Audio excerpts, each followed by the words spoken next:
Alright, hello everybody and welcome to Piano and Keyboard Lessons. This is going to be another accompaniment lesson, and this lesson is going to be designed on how to use all 88 keys that were designed and that we have on our piano. I know this may sound like it's going to be a difficult subject, but believe it or not, it's not. Okay? I want you to think about some things before I give you a demonstration of what we're going to be doing today. And what I want to talk about first is think about the piano in blocks, okay? So each block is an octave. So you have C to B here. That's your block. And everything in between makes up essentially one octave. Or if you go up to the next C, that's your octave. I guess if you want to think about it that way. So you have essentially C to C, that's your octave. And you have those blocks all up and down the piano. They don't change. Your blocks stay the same. So let's think about it this way. If all your blocks are the same, and you normally play your chords in, say, 3 blocks, so you use this block, and then you use this block, and then this block up here if you get adventurous and you want to move your chords up, well, you've got this block, and you've got this block down here, and then you've got this block up here, and all the way up. And so when I first got an 88 key piano, I had a 61 key piano. And so I was, pretty much moving around all I could. I didn't have a ton of keys to work with. So once I got an 88 key piano, I looked around and I said, well, what do I do with all the other 88 key? With all these other keys I've got now that I've got an 88 key piano. And after playing around with some different accompaniment styles, I stood up and I looked down at the keyboard, and then that's when I noticed the block method. So I thought, well, what if I took the accompaniment style that I've been doing and I started, during the piece that I'm playing, moving my hands from one block to another block. So as I'm playing this,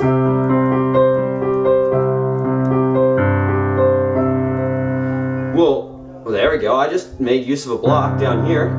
So the style that I'm going to talk to you today is what I like to call my fancy style, which is where I move all up and down and around the keyboard. It looks real fancy and fun. And as difficult as that sounds, it isn't really once you understand the theory behind it. And that's the theory we're going to talk about. We're going to talk about the block theory. And that's the theory of your piano is made up of sets of keys. So to begin, let's focus on the right hand. And what we're going to do is we're going to talk about moving our right hand around, and this is the trickiest one. The right hand is the left hand. Well, the left hand is fairly simple. The right hand is the tricky one. And if you watch some of my previous videos, that you know some different right hand styles that I've shown, and those are the ones I'm going to be using in the video today. So to begin, what we're going to do is we're going to play a simple chord progression pattern. That's a C, and then an A minor, F chord, G chord, C chord. So C chord, A minor, F, G, and then back to C. And I'm going to give you a demonstration of what I'm going to be teaching you how to do today, and then we'll get in depth in what I'm doing. So let's begin.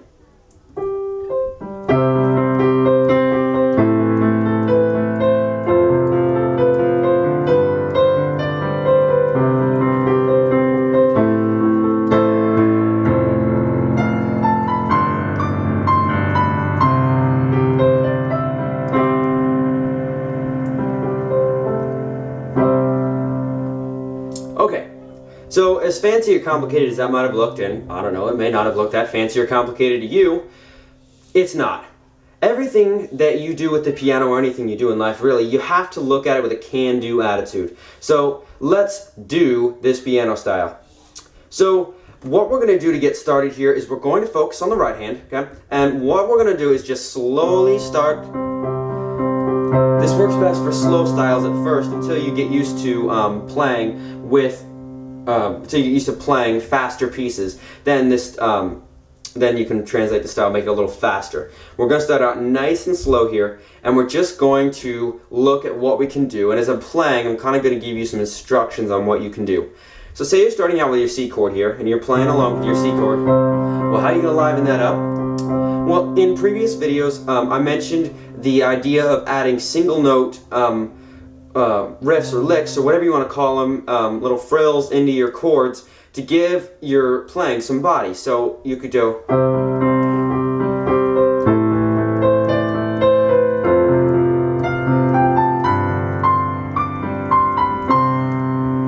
So what I did there is I started on the C chord, then you go to the A minor next. Okay, you hit the A minor, kind of, you don't want it to sound monotonous, so you want to add a little something in there, so you go. Okay, so what I'm doing is I walked from the A, which is in the F chord, so A, and this is just purely up to taste. You could do it wherever you wanted to, but that's my personal favorite. I wrote this piece, so that's where I put it.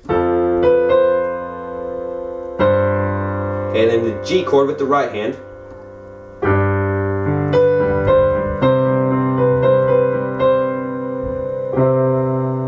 Or, now again, inversions are another way to mix it up, and you could do a C chord here.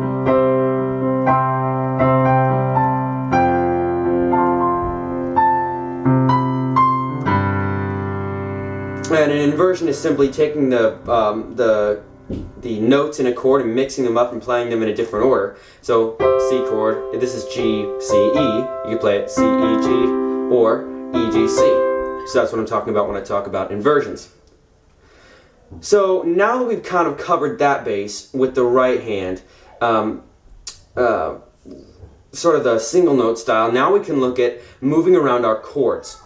And again, thinking of the block method, think about just moving your hand from one block up to the next block. So you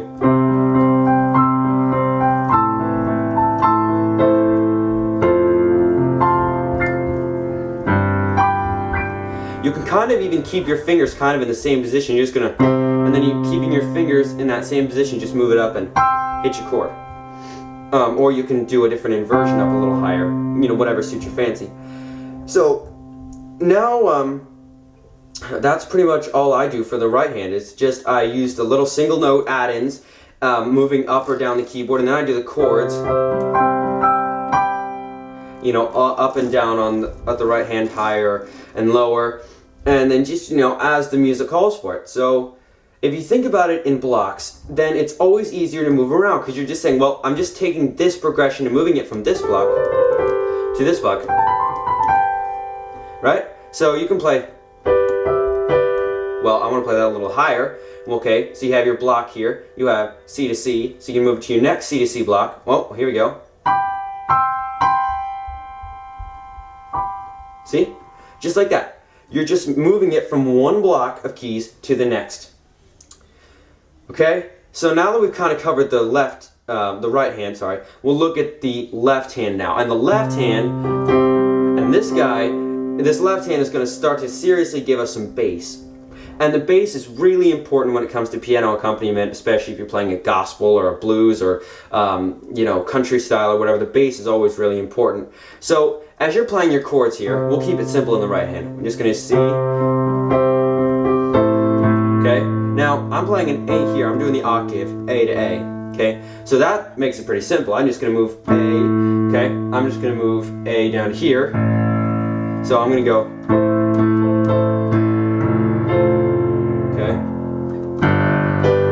Okay, so I'm at G. Now I'm going to move my G from here up to here. Alright, so I'm just moving from one block to the next. So from this octave block up to this octave block. Alright? So you can apply the same to anything. You can apply it to, you can apply that to like a blues bass style. And then you can move it down, okay? Then you've got like that. Now I don't play that style very often, but you can do it with that style too. You can, I mean, the possibilities are endless. Once you start to think of it in blocks, and once you start moving around, it's almost like a drug. You just can't stop. You've got to, you know, it's like always find the next best way to play like that. And it really does add a lot to your music. It adds a complexity, and it kind of takes you up to that next level of piano accompaniment playing. And then, of course, There is the cross arm technique where you can cross your hands and play like that if you want to get all fancy, and maybe I'll do a lesson on that later, maybe I won't, don't know yet. And well, that pretty much sums up moving around the keyboard. I thought it would be a lot more complicated, but once I started,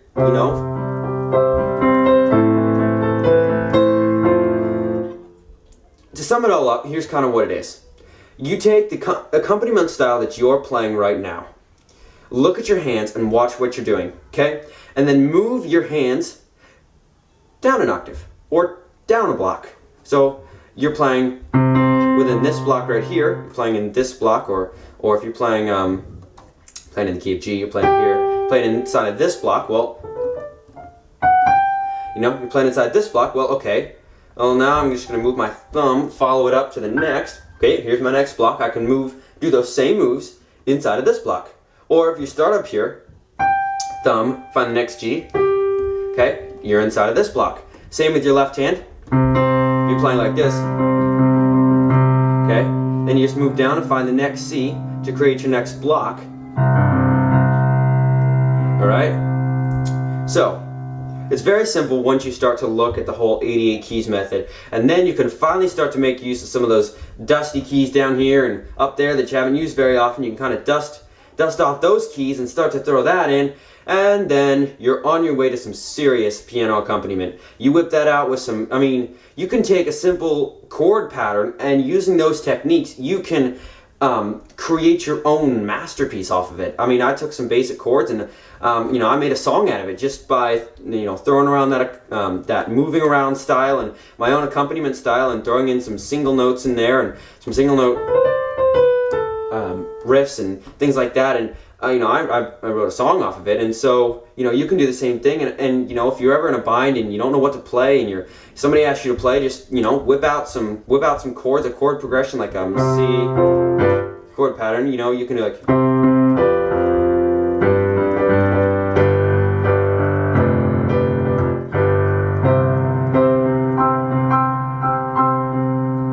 something like that. And then you've gone from, just nothing to play to something to play. And I would encourage you, if you haven't watched the video yet on the single note riffs and licks, please watch it. It's very informative. It's a style that's really transformed my playing, and so I hope it can do the same thing for you. So I hope you've enjoyed, and I hope you've understood the lesson. If not, please post any questions in the comments below, and I will do my very best to answer them. And I'm pretty sure there's nothing you can ask that I can't answer. So, thank you for watching, and please subscribe.